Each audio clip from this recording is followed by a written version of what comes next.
Alrighty, guys, and welcome to episode 2 of Bolters and Heretics podcast. I'm your host, Dan, and today I got a couple of special guests with me.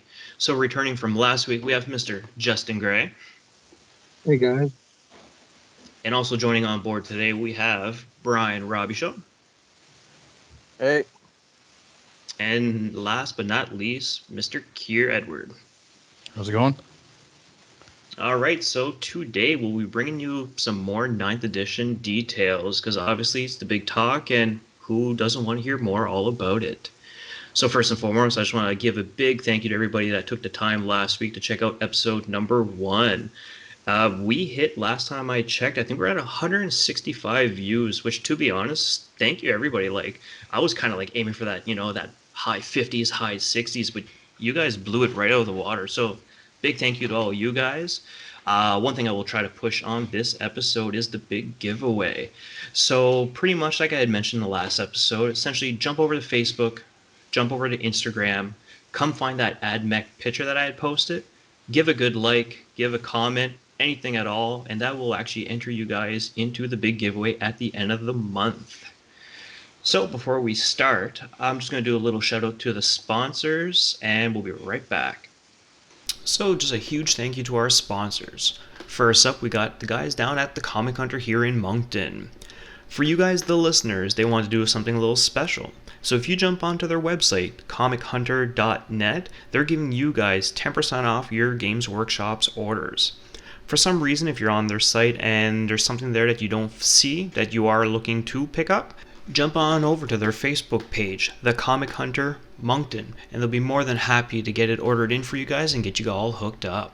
So when your basket's all nice and full with a lot of GW products and you're about to check out, all you guys need to do to get your 10% off is throw in the promo code BH Necrons July, and that's how you're going to get your discount on all of that. And up next, we got the guys down at the Level Up Wargaming, also here in Moncton. It's a local gaming club that where myself and a lot of the guys that are going to be working on this podcast go each week to get our fix of wargaming in. So you can jump over onto their Facebook page, Level Up Wargaming Moncton, New Brunswick, and once on there, you can see what nights people are playing which games, and if you're just looking to get a game on an off day, send a message and somebody will definitely be up for replying to get a game in. So again, huge thank you to those guys, and let's get right back to the episode. Alright guys, so let's jump into this more 9th edition talk. So I've been watching a lot of the videos from Mini Wargaming, Frontline Gaming, just anything I can really get my hands on just to see as much information about 9th edition as I can. Today I came up with a little bit of a list that I think, to me, it's phases that I really want to see more thoughts on. So today will be myself and the guys kind of going over a couple of topics here, giving our thoughts. And you know what? In the comments section, give a little relay on what you guys actually think about it. If you agree with what some of us are saying, or if there's something that we might not have covered that you might have caught, by all means, leave it in the comments. We'll definitely go over it. So starting off, let's start off with the psychic phase. So from what I can tell, a few things has changed. And one of the biggest things that I find has changed, I can really change a lot of the playstyles that a lot of guys have done, is essentially when you start the phase, before, I know even I caught myself doing this a lot, was essentially like, all right, I got 3 psychers, I'm going to jump on one guy, cast 1 spell, I'm going to jump over to this other guy because it can kind of sink in, and you go back to the original character. You no longer can do that. When you choose a character to start casting psychic powers, you need to cast all of it before you move on to your next character. So for you guys, starting with Kier, do you think that's going to be as a big game changer as some people think, or do you think that enough players have already been playing that way?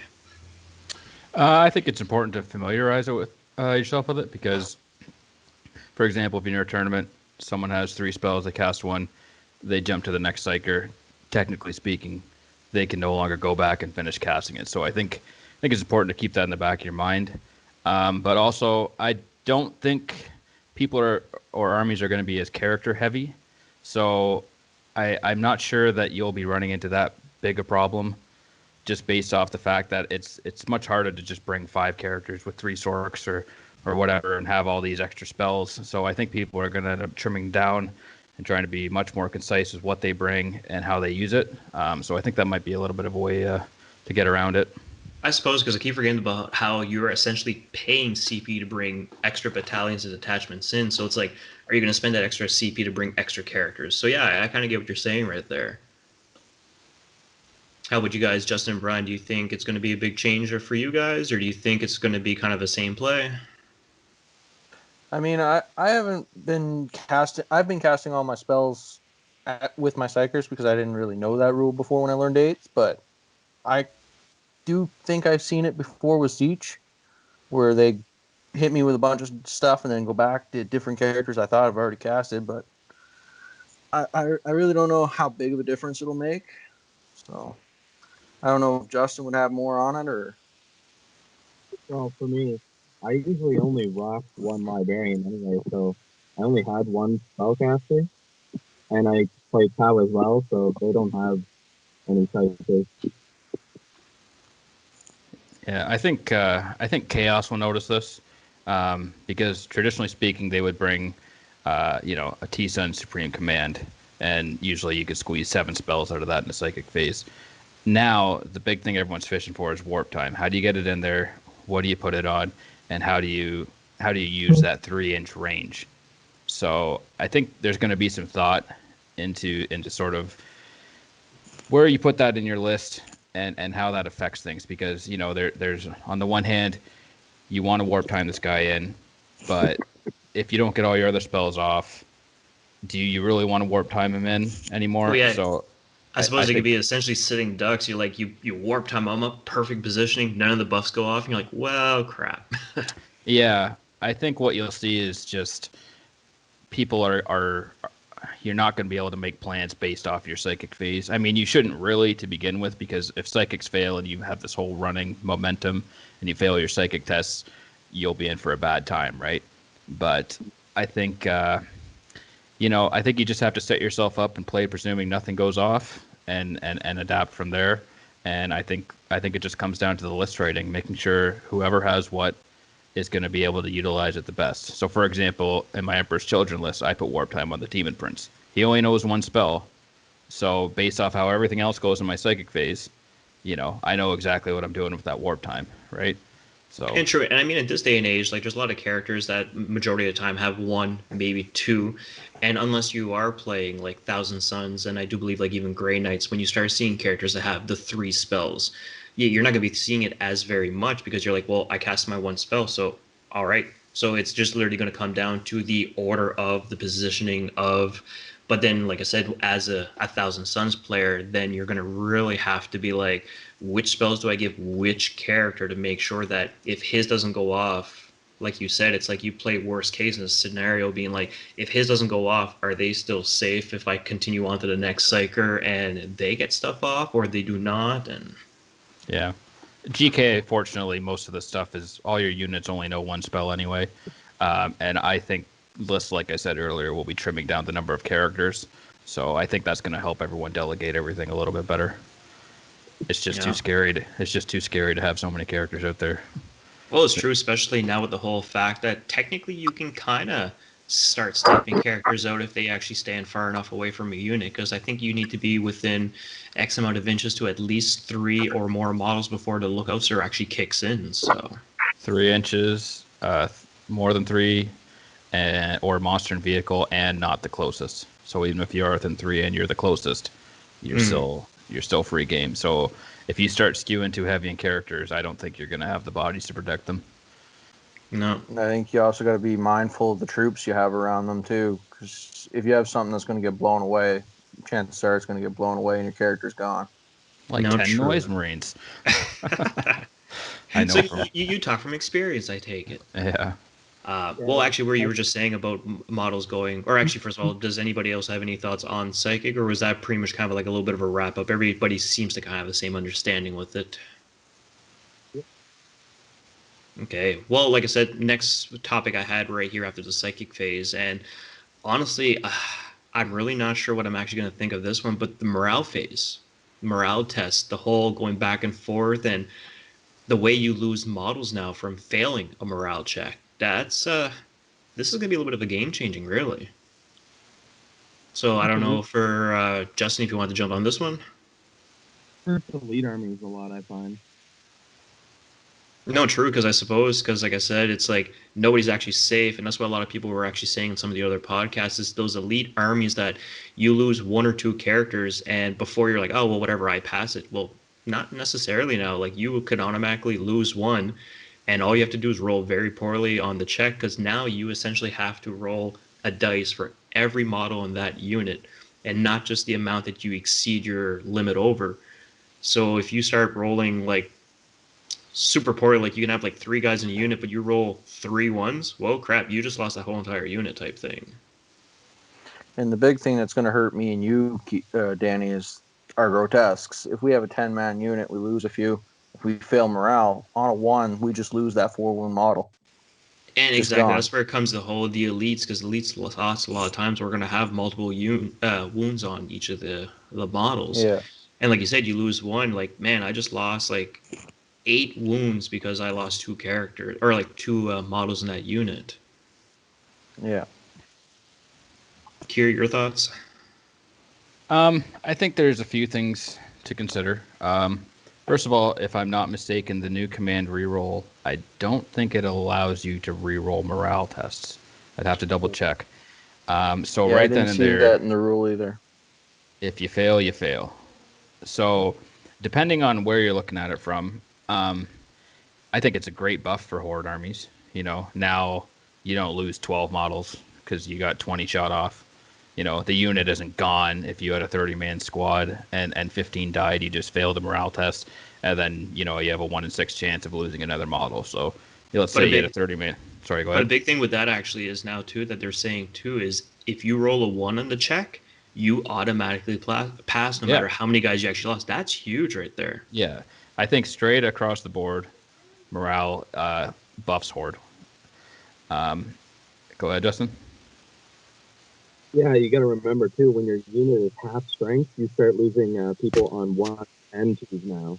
Yep. But again, I mean, realistically, you could shoot 20 boys off, and the other 10 would probably die to morale, or you force them to spend the CP to pass it. And now at least they can bank on that not happening. Like it's a lot harder to shoot into a unit and say, okay, it will die to morale. Mm. I don't think you can really bank on that anymore. And then on the flip side, yes, you take Centurions, for example. Let's say someone decides to run a 6-man squad. You knock out 3. You're able to get a -3 leadership on them. Now those dice rolls are big. Oh They no, big failed time at because morale. right there they're at half strength already just by Well, losing and those three guys. sure, now everyone's 70 points. If you're running Hurricane Bolters, if you're running, the full-on Centurion. So, I mean, like you said originally, the elite armies are going to notice it more, and I think the saving grace is just trying to find a position where you can avoid morale tests. Don't run big enough squads. Like if you're running 10-man grots, maybe you find a number that's a little more suited so that you don't have to run into that issue as often. And then if you're running big units, you're laughing because you'll probably survive more morale phase than you did in 8th edition.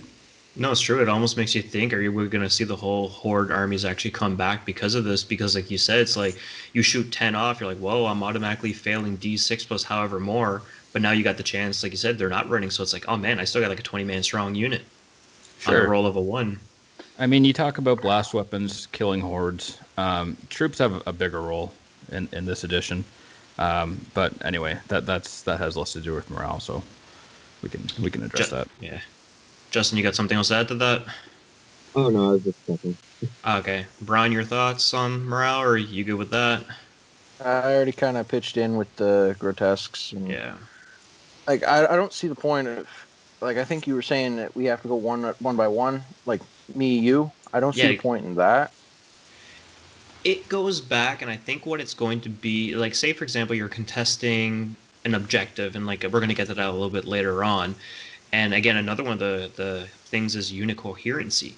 When you start pulling models, it really makes a difference on both of those things when you're trying to hold an objective, but then you're also trying to keep certain characters in certain areas. And then if you start breaking coherency, and you're going to start losing more models.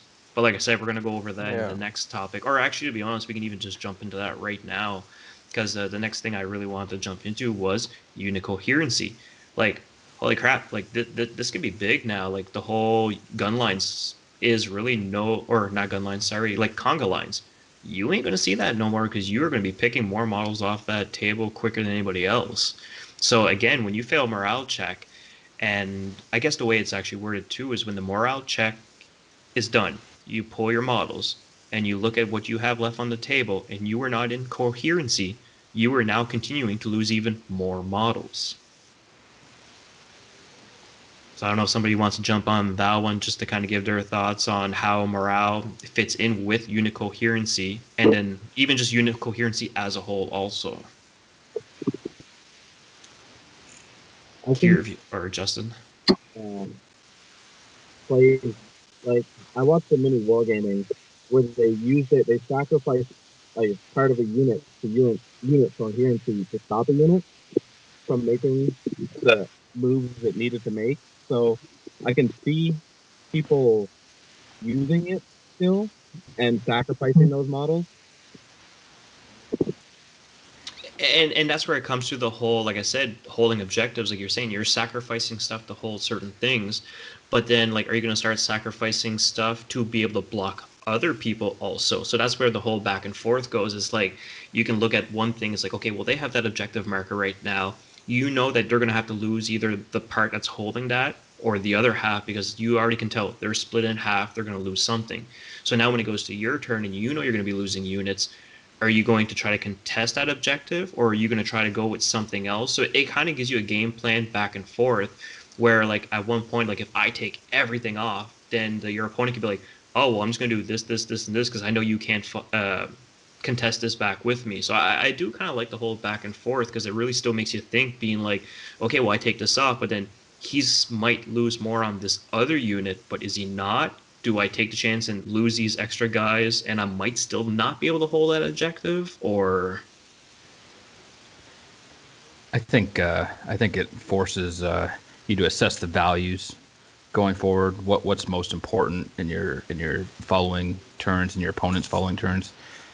If you're in a position where let's say you're in combat and you're losing models in combat, forcing a fallback on us, you know, especially now in this edition where fly can't always fall back and shoot, you know, I think sometimes it's worth giving up those models to make sure that, let's say this whatever the repulsor can't shoot, or he has to burn CP to shoot it next turn, at the expense of more models.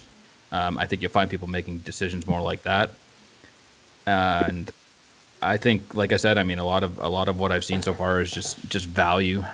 What do you value more? Like you said, the objective, and the other thing too is I mean, pulling model casualties in a fitting way, in a successful way, I feel is definitely a big part of you know, getting to another level at playing 40K. So it shouldn't be. I think a lot of the people who are a lot more comfortable with it already won't notice that big of a transition. But it does definitely put an emphasis on how you pull your models and what you do, and what you're forcing your opponent to do. So I think I don't know. I think you're going to have to really think about what you do when it comes down to that, and how it's going to affect your following turns. no, no, true, definitely, because especially where everything in the game right now, like movement has been such a crucial part of this game. Your movement phase is what's going to set you up for the future turns, future phases to really get you set up.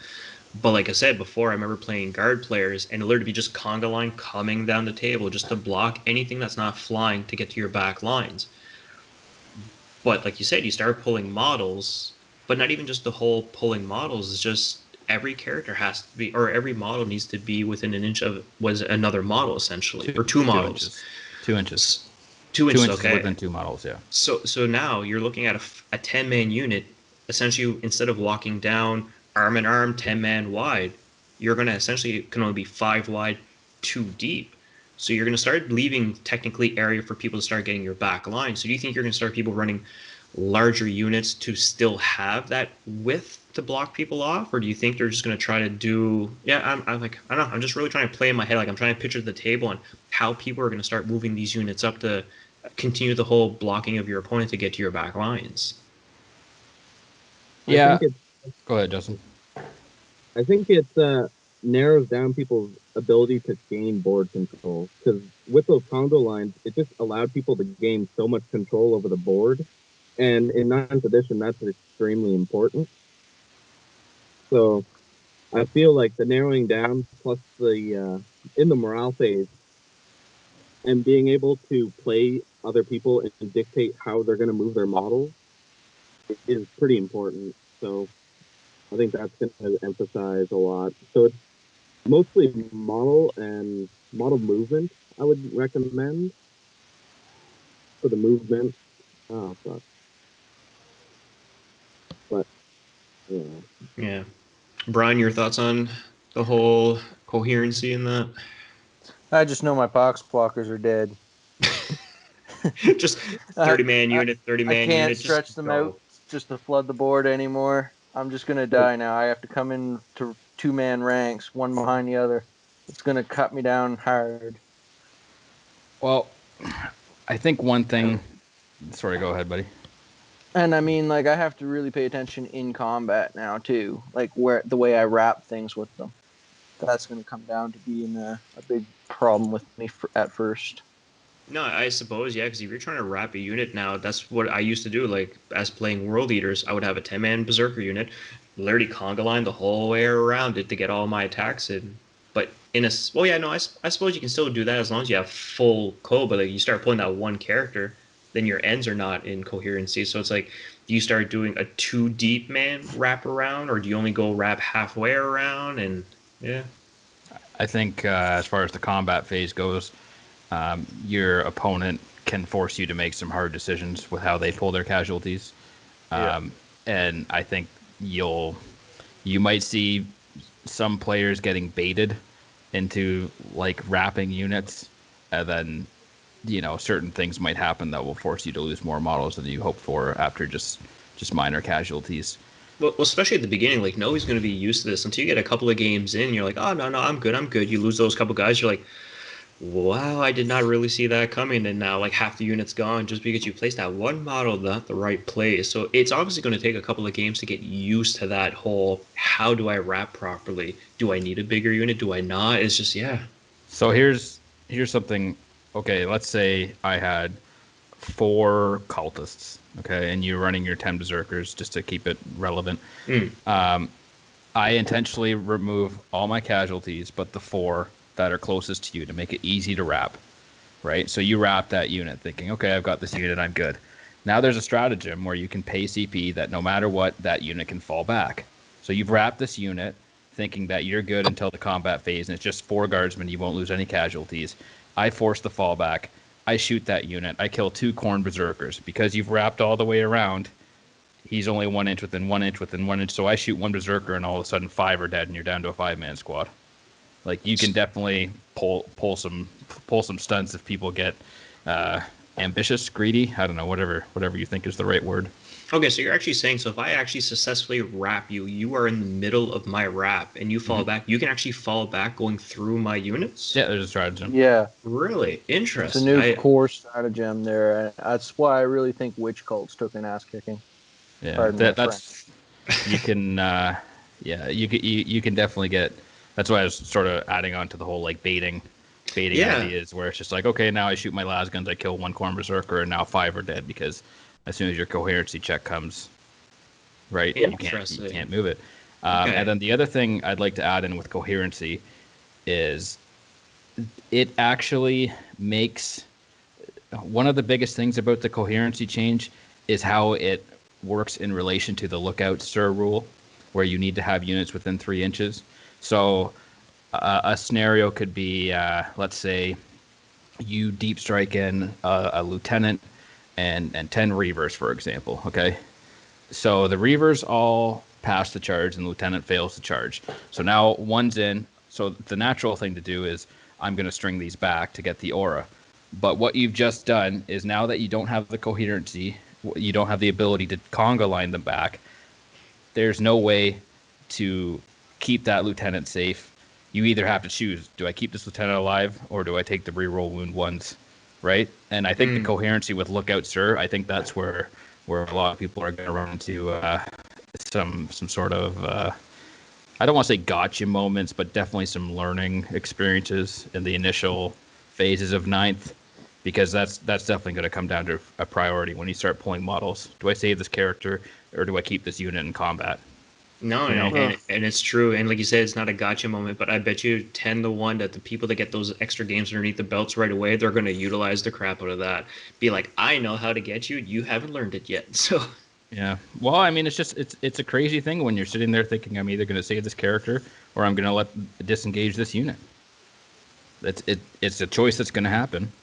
You know, if you tag 5 Centurions, you're stopping all their flamers, all their bolters, but your lieutenant's now free game, right? Because now they have yeah. a full turn to shoot him, and you know what I mean. Like the coherency with Lookout Sir is gonna force some tough decisions, and that's gonna be a real thing that's gonna sort of reel back aggressiveness, so to speak. And to be honest, just until you said that, I didn't really take that into consideration as another way to lose your models, the whole lookout, sir. Yeah. No, that makes a lot of sense. So again, depending on the positioning of the character, if they're at the side, you start or in the middle, you start taking those middle guys off. Yeah, no, that's a big one right there. There's a lot to think about, especially yeah. There's people are gonna have some fun when they start getting their sink their teeth into ninth. It's different, man, in a good way. It feels Oh good. yeah. So next one I got on the list right here, and this one's going to be pretty wrapped up pretty quickly. But so objective markers hasn't really changed a whole lot, but I mean this could actually make a big difference for some armies. So before, whenever you would contest an objective, you need to be within 3 inches of the center of the objective. So they have now changed it to it's 3 inches horizontally or 5 inches vertically from any spot on the actual marker. Do you think this will actually make that big of a difference where you essentially are looking at a couple inches per side? Like, I don't know, like, do you think that extra little bit of space is really going to make that much of a difference? I think prior to the new terrain rules, it would have mattered more because it would be the difference between being on the first floor or the second floor and actually being able to shoot or not and hold that objective. But now, regardless, if you're in that terrain, you're abiding by those rules. You can shoot out, you can shoot in. So I think it's kind of just I think it's just a quality of life change. I think it just gives you more space to have your units how you want them in ruins if you're going to commit to being in that cover. I don't think it's. I think it would have made much more of a difference with eighth rules than it's going to in ninth. Yeah. Because I'm trying to think back to 8th edition right now, and when we talk about the 5 inches going vertically, was it still the same way in 8th edition, or was it actually done differently when you're going vertically? It was a I 3 inch can't. bubble. So it was It a was three just a inch bubble 3 inch ball regard. Oh, okay. base, yeah. So So yeah, so the vertical, yeah, that would and actually play a little bit of a difference well, there too.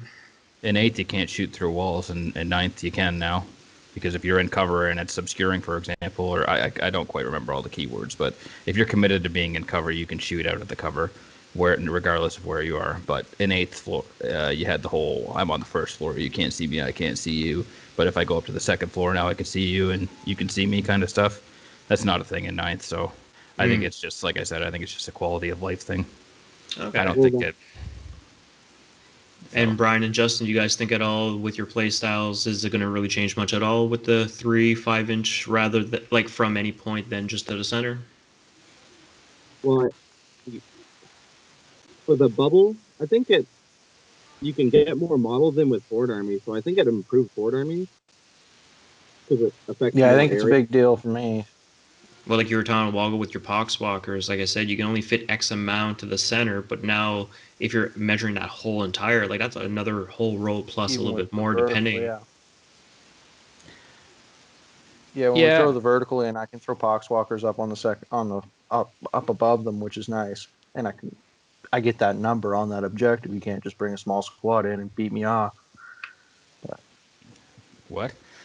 I think I think for the most part, I you're think somebody hit it kind of on the heard the head. same thing I might have heard. I wasn't going to say anything, Yeah, but I'm thinking war you're right not going to here. beat me off the objective, guys. What are you watching right now? It's like your mic went on mute for a second there, Brian. So I'm just okay. um, I'm And down to Justin, 9% here, so that, that's a and good Justin, I'm point assuming you actually. kind of think the same thing you were saying. Yeah, I think Horde's got a good buff on this one. Because with Marines, before, if you ran up to an objective and you had enough Marines, you could place them on the objective. So even if they assaulted you, you had them outside of the bubble, so you would always hold it. And it was hard for them to get enough models within the 3-inch from the center to contest you from it. I think that's changes a lot. Mm. No, Yeah, that I think that's an interesting point. I didn't even think about that Brian touched on there is being able to come in above an objective and now contest it. That didn't even really cross my mind, but if someone wants to get cheeky and just leave, 3 mutilators on it and just circle it, keep coherency, keep that triangle, keep you out.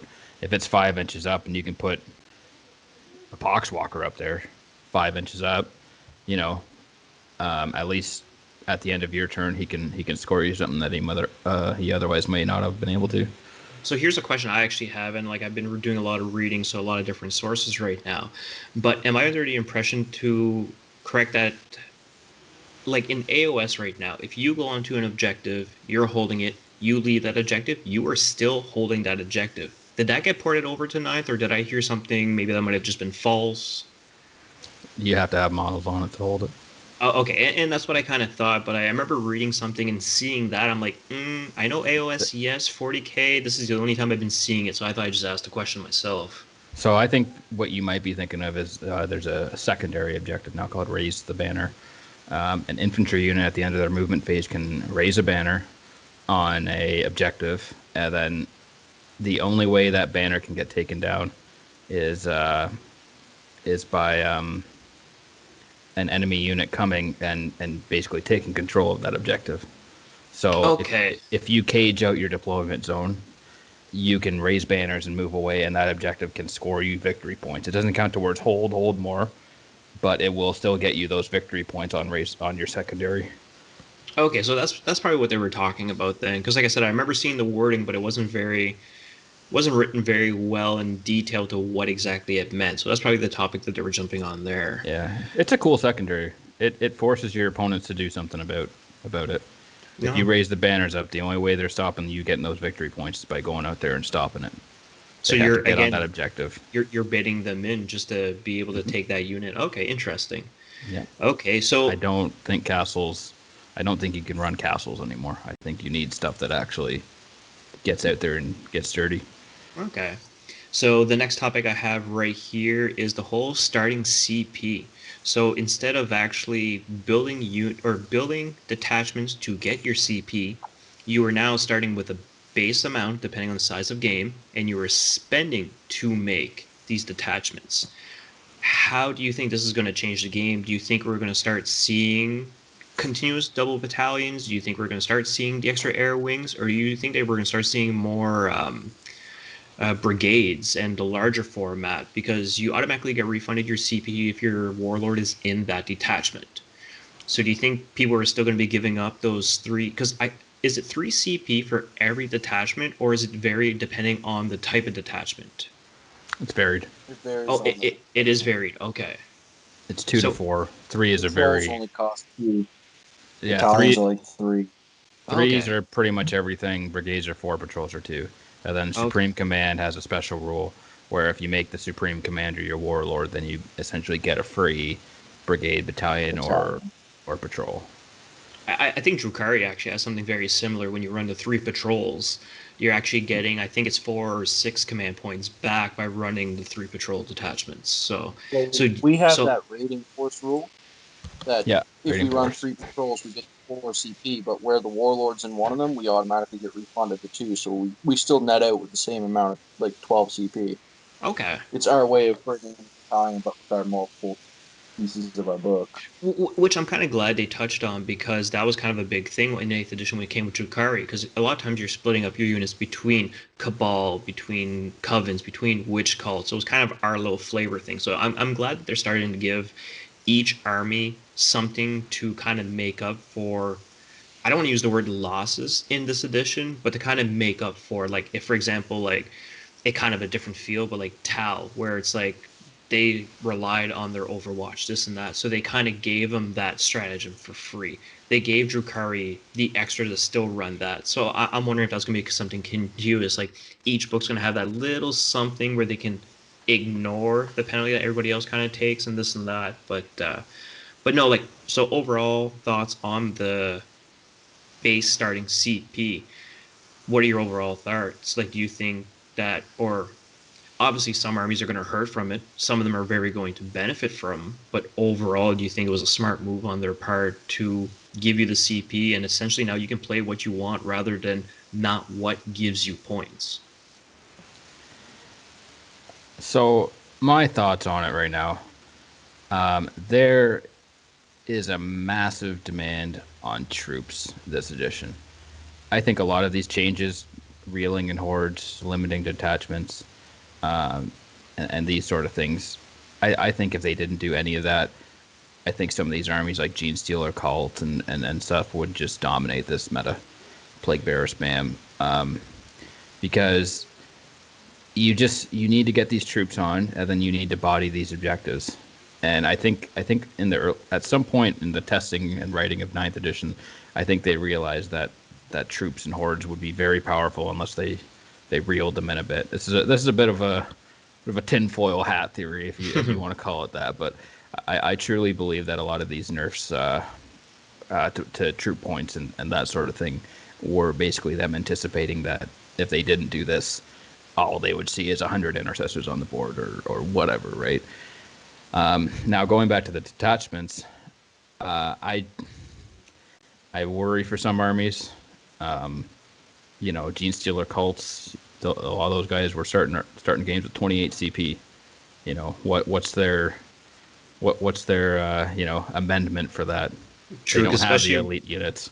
and So, I think, and they spend so much to be able to run their army at the fullest, and that's why they are at top tier. So now you cut that down to half. Like these combos that you see everybody running, like unless you could pull them all off turn one, turn two, like you're going to take a little bit of a kicking. But then you look at something like Custodes that only started with like 3 or 4, and now they're jacked up to 13 CPs. Like, what kind of combos are they going to be pulling off now? Like, yeah, I can tell you legitimately as a Space Marine player, I'm totally fine with a single battalion, and as a Chaos player, I absolutely hate it. So well, because there's the divide. no, sure, and we got the choices to be able to bring something for your troops, for your elites, for your fast attacks. Like you have stuff that works, and but that's the problem is a lot of these armies don't. Yeah, I mean Chaos was built off of T-Sun Supreme Command, demons for Mhm. troops, and then whatever the juice was possessed to end last year, Yeah, right? no, true. You run 3 detachments now. How does it feel having 4 CP? How does it feel starting this game with 4 CP? Yeah, it's And like then usually like how reliable is that? Pretty much like that battle thing that you're looking for. It's like the strategy is there, but it's like, 4 CP, can I even technically do this anymore? But pick better units. yeah, play units that you want to play, not just because they're going to win you the game. Have fun, guys. Like that's yeah, that yeah. But with Justin, your thoughts on the starting CP? I'm a Space Marine player, so I absolutely love it. Yep. It's like we're talking 4 guys here. We play Chaos, we play Space Marines. We're all happy with it. But then I hear that little tear falling from the background of the clubhouse, and Can I weigh in? The Chaos players are not happy about it. Okay. Chaos players. Okay, look, Chaos through and through. I started with it, and I'm gonna get shot. We might get our first dislike. I'm sorry, but Chaos players are never happy. I'm sorry. Like I Wow. love Chaos. I'm always happy. I want to play these things, but like when I'm online, I see Chaos players being like, "We got shafted again." I'm like, "Well, not really. Like we're still really good, but it's just because it's not what you want." I'm gonna Not I'm gonna space. I'm gonna make a bold statement here. Okay, you could take Do it or it. leave it. It might be 2 dislikes, but we'll take it. No, this will redeem the dislike you just got us. Okay. Okay. Thank you. Yes. Yes. Chaos Space Marines are second class Space Marines in the 40K universe. Okay, Okay. Yeah. we're gonna just have to agree to disagree here, but their second class I'm not citizens. saying anything. I was really hoping, Fabius Bio, the spider, and everybody was like, "Oh, maybe we'll have some chaos Let's. intercessor." But I'm I like, mean, if you want to go down this road, I will gladly compare a Whirlwind Scorpius relic versus a Hellforged Whirlwind Scorpius, and we oh could talk man, about how they differ for the same amount of points. But we don't. that'll be Let's on a. not go there. I think Let's that's not gonna be go for there. another episode. That'll So be the chaos showdown episode that you and I have, Danny. I'm down with We'll, that. we'll, we'll, Brian we'll, could be cheering his Death Guard cheer in the back, and Brian Justin doesn't will need to be just there. be. He can be in the to get champ. there to join the fight. He'll be in the green room drinking champagne, just celebrating his Death Guard love. Just throwing them dollar bills all around. Yeah, All right. spreading that Nurgle. So let's close it off with a topic that you yourself actually brought up today, Kier. So when it comes to tournaments, and this is going to be a real big one in my opinion, but the list lock. When you go to a tournament, there's no longer changing of warlord traits. There's no Nothing. longer changing of psychic powers. When you write that list, you submit it. There are no changes. How do you think this is going to fare out? Do you think that armies are going to get, I don't want to say nerfed because of it, but like what armies do you think that's going to be get hit the hardest, I guess? Because I'll be honest, for myself, for the longest time, I didn't even know changing psychic powers in the middle of a tournament was even a thing, so I never even played that way. But for the people that really depended on it, like again, we go back to the whole Zeech and Grey Knights and very psychic heavy. As far as warlord traits, I don't think you would see those switch around as much. In my opinion, I think it's the psychic powers that's really going to get hit the hardest, really. I mean, I'm not going to see any more Space Marine players looking at my Prophets of the Flesh and saying, "Yeah, I'm taking Null Zone this time." That's going to be nice. No, we'll just take it into those building stages. No.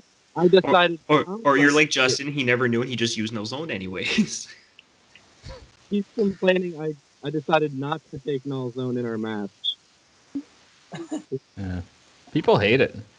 People never take Death Hex or Null Zone, and then you bust it out, and they're just like, "What?" My buddy runs Wolfen all the time, and I Death Hexed them. I Death Hexed them and shot them to death with bolters. It was hilarious.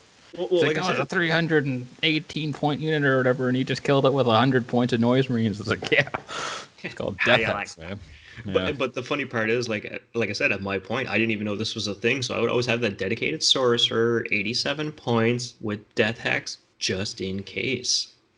Yeah. So I mean, for me, it's not going to affect me, so I really don't care. But like the people that really rely heavily on making your lists to fight that opponent and then switch it completely for the next opponent, because obviously you're fighting two different armies, so the strategy ain't going to be the same. So you're really going to have to, and back to earlier what we were saying, you were saying yourself, you're not going to see as many different characters. So like you are really going to have to really choose your powers wisely as an overall, who do I face just in case. But Yeah, I think.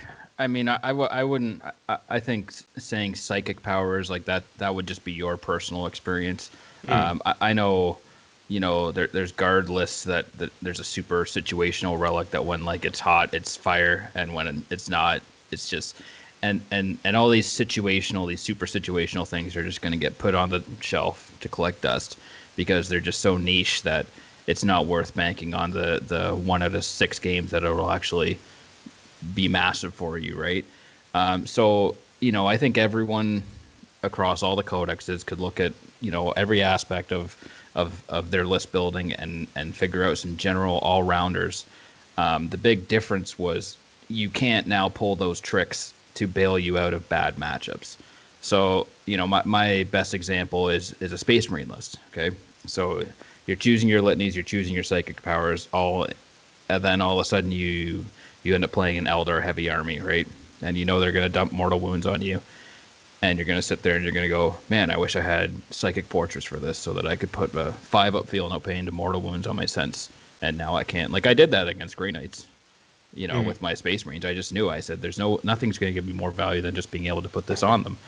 And, every codex, Grey Knights, their chaplain, their litanies are super situational, right? So I think, for example, in a Grey Knights list, you're going to have a really hard time picking a litany because It really and truly depends on what you're playing. I don't think they have like a great all rounder pick. Um, There's not gonna be and that one power that's essentially gonna work for everybody. Like, right. And in conjunction with the less characters things, I think people have a pretty good idea of what their list needs, um, and that's going to help a bit. But I just you're not going to have those pre-game bailouts that are going to help you in a bad matchup. They're just not there anymore. You're just going to have to build a list that force multiplies itself and hope it works out. And a positive to it is that the pre-game's going to go a lot faster because no one's going to sit there and hum and haw over what they want to take for that game. So I think yeah, that's one merit. I think games will just go faster. But again, I think you're gonna just have to build a better all-around list, and sort of crutch on that. You can't just grab this super skew list and take a mortal wounds, shrug off mortal wounds thing just to bail you out of those two bad matchups, or yeah, a death hex to bail you out of like a against a custodies list, or whatever, right? Like exactly, yeah. you're Uh, just gonna have to have a plan for as much as you come Everything, across, yeah. right? And you know what? That's how it should be at the end of the day. You should build an army based around any possible scenario you may encounter and not have to be able to change it in between to fit your needs. Like that's what honestly it should be. Just you make a nice list and obviously you're always going to have a bad matchup. That's it's never not going to happen unless you're playing in a tournament that everybody plays the meta and you make it against the meta, which you're going to see. But no, like just that well-rounded list, because don't forget your opponent's going to be doing that exact same thing. So, Yeah. so Justin, your thoughts on it? Yeah, I think it's just going to emphasize list building a lot more because it's taking away the flexibility that people are using. So, like Peter said, it can't build Your list to be niche and then use all the changes in between matches to suit you to the situation at hand. Hmm. No, true. All right, guys. Well, we are at the 45-minute mark. So within the last couple of minutes, was there anything that you guys like to shout out or anything at all, or do you think we I, kind of summed up everything quite nicely with these topics? I'd like to I mean, shout out I think we. Ninth coming out in a week. That's sick. Yeah. Everyone can finally get those new models.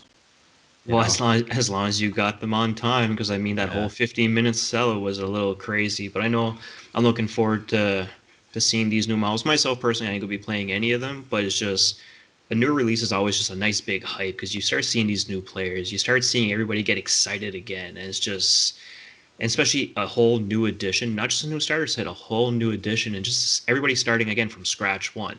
Everybody read the online stuff, but just the whole Indomitus release is just going to be a huge thing, and I think this is probably going to be the biggest release yet, honestly, or as long as I've been playing, really. But I think but EW did a good job on this, really.